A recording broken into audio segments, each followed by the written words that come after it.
जय श्री कृष्ण दोस्तों। आज हम आपके लिए भगवान श्री कृष्ण की लीलाओं के अंतर्गत 28वां अध्याय लेकर प्रस्तुत हैं, जिसके अंतर्गत वरुण पाश से नंद महाराज की मुक्ति का वर्णन किया गया है। गोवर्धन उत्सव प्रतिपदा के दिन संपन्न हुआ। तत्पश्चात 7 दिनों तक इंद्र द्वारा मूसलाधार वर्षा तथा उपल वृष्टि होती रही। शुक्ल पक्ष की नवमी बीत जाने पर दशमी को इंद्र ने कृष्ण की पूजा की और सारा मामला संतोषपूर्वक तय हो गया। फिर एकादशी आई। महाराज नंद ने दिन भर एकादशी व्रत रखा और अगले दिन द्वादशी को बड़े प्रातः वे यमुना नदी में स्नान करने गए। वे नदी के गहरे जल में घुस गए, जहाँ वरुण देव के एक दास ने उन्हें तुरंत बंदी बना लिया। वह दास उन्हें लेकर वरुण के पास पहुँचा और उन पर गलत समय में नदी में स्नान करने का आरोप लगाया। ज्योतिष गणना के अनुसार जिस समय नंद ने जेल में प्रवेश किया था वह आसुरी समय था। बात यह थी कि नंद महाराज सूर्योदय के पूर्व स्नान कर लेना चाहते थे, किंतु वे न जाने कैसे कुछ जल्द चले गए, जिससे अशुभ समय में स्नान हुआ। अतः वे बंदी बना लिए गए।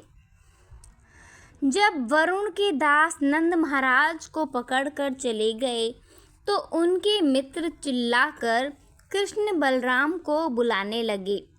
कृष्ण तथा बलराम मत समझ गए कि नंद महाराज वरुण के दास ले गए हैं।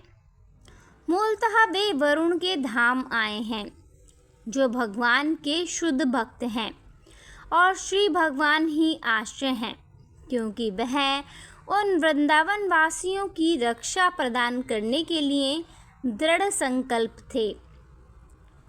बच्चों की तरह रक्षा के लिए कृष्ण को पुकारते हैं, ठीक उसी प्रकार जैसे बच्चे माता पिता द्वारा रक्षा किए जाने के अतिरिक्त और कुछ नहीं जानते। वरुण देव ने कृष्ण तथा बलराम का स्वागत करते हुए कहा, हे भगवान, आपकी उपस्थिति से मेरा वरुण देवता का जीवन इसी क्षण सफल हो गया है। यद्यपि मैं जल के सारे कोश का स्वामी हूँ, किंतु मैं जानता हूँ कि इनके होने से जीवन सार्थक नहीं होता। किंतु इस क्षण आपका दर्शन करने से मेरा जीवन धन्य हो गया, क्योंकि मुझे अब आगे भौतिक शरीर धारण नहीं करना पड़ेगा। अतः हे स्वामी, हे भगवान, हे परब्रह्म तथा जन जन के परमात्मा, मैं आपको नमस्कार करता हूँ। आप परम दिव्य पुरुष हैं, अतः आप पर प्रकृति का प्रभाव पड़ने की कोई संभावना नहीं है।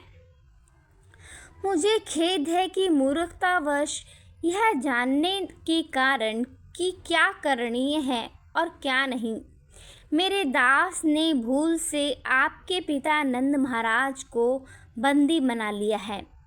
अतः मैं अपने दास के अपराध के लिए क्षमा प्रार्थी हूँ।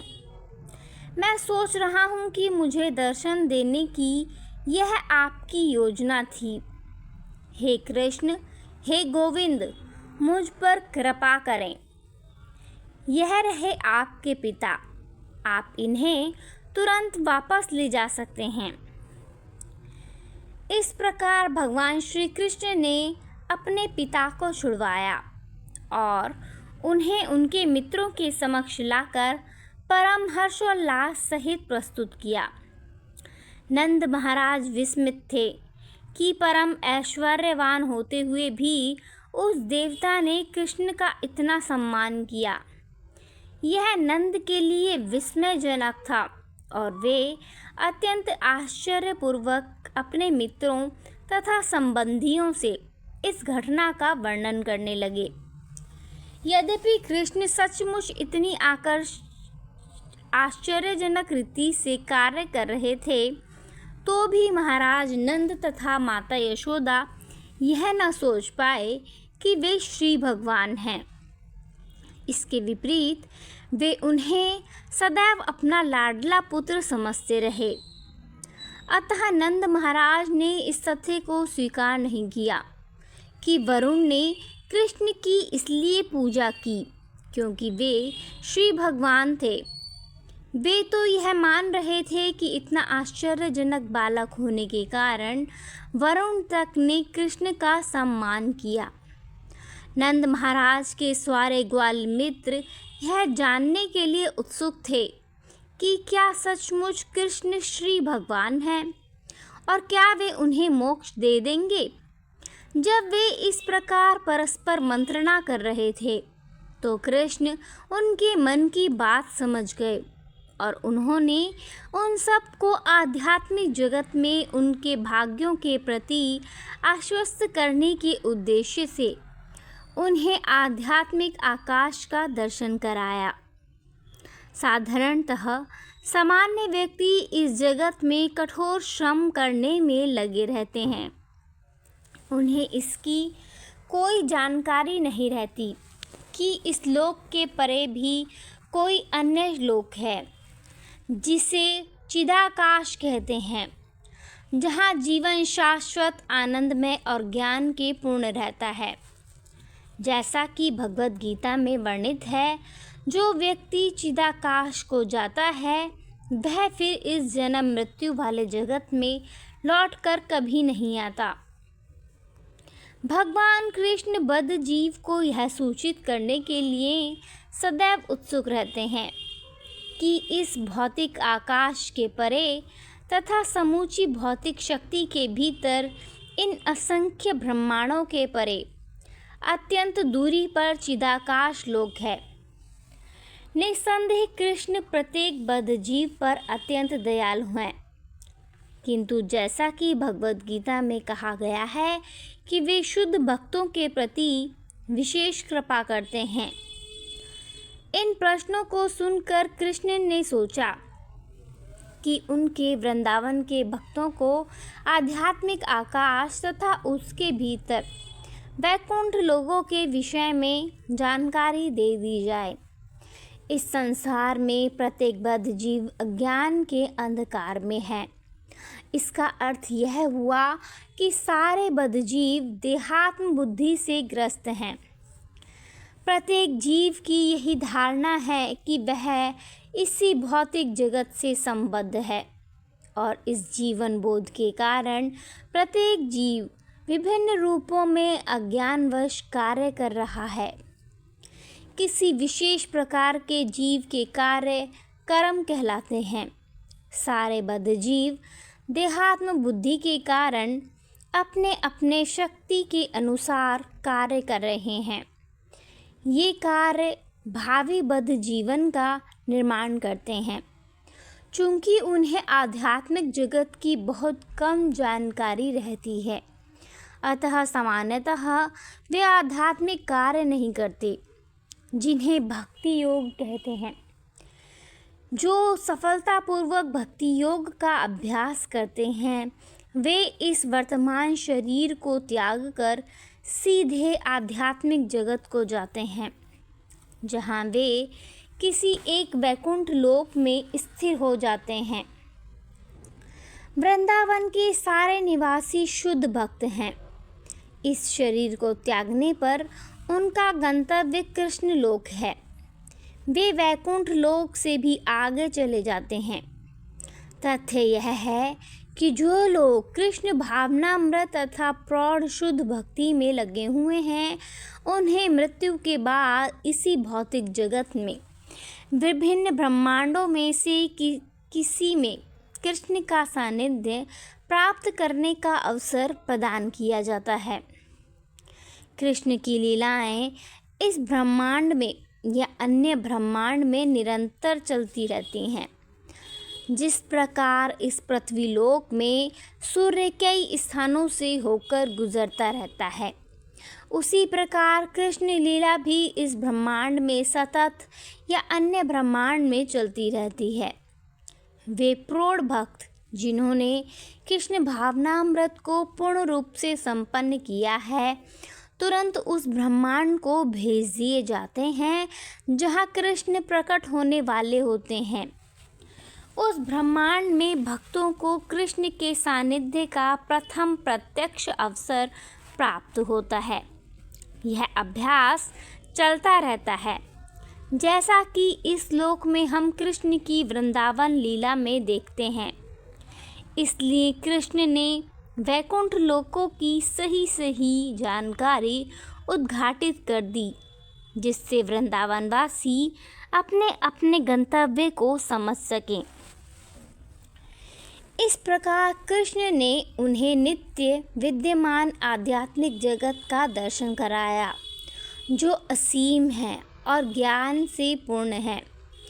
इस भौतिक जगत में स्वरूपों की विभिन्न श्रेणियां हैं और इन्हीं श्रेणियों के अनुपात में उनमें ज्ञान प्रकट होता है। उदाहरणार्थ, एक बालक के शरीर में जितना ज्ञान है, वह वयस्क व्यक्ति के शरीर में ज्ञान से कम पूर्ण है।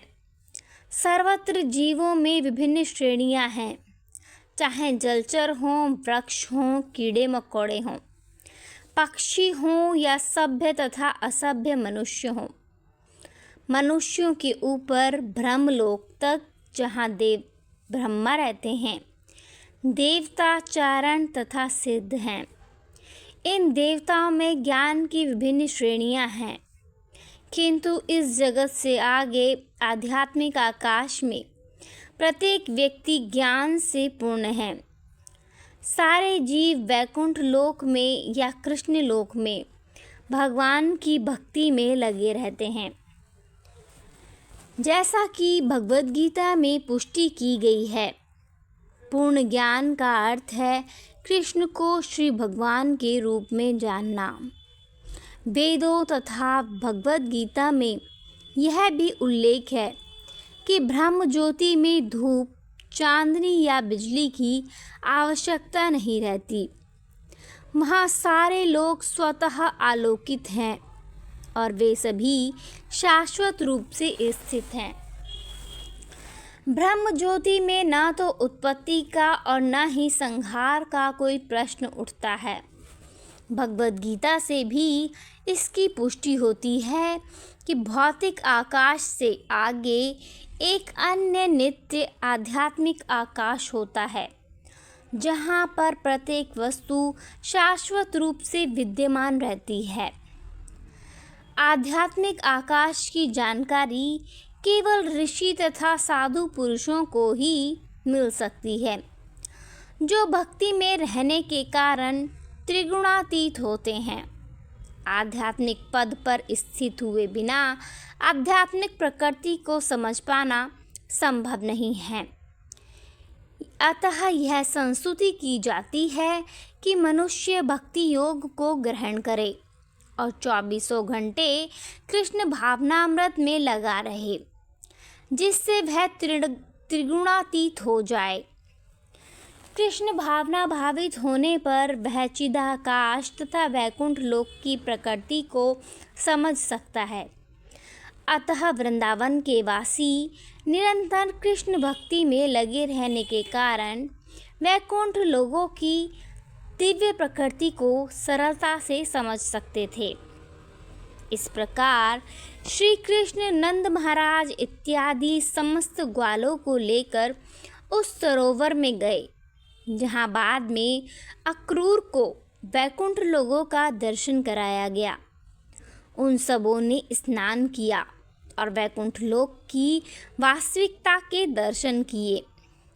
चिदाकाश तथा वैकुंठ लोकों का दर्शन कर लेने के बाद नंद महाराज आदि ग्वालों को अपूर्व आनंद हुआ और सरोवर से बाहर निकलने पर उन सबों ने देखा कि कृष्ण की पूजा श्रेष्ठ स्तुतियों द्वारा की जा रही थी। इस प्रकार लीला पुरुषोत्तम भगवान श्री कृष्ण के अंतर्गत वरुण पाश से नंद महाराज की मुक्ति नामक 28वें अध्याय का भक्ति वेदांत तात्पर्य पूर्ण हुआ। जय श्री कृष्ण, जय श्री कृष्ण। धन्यवाद।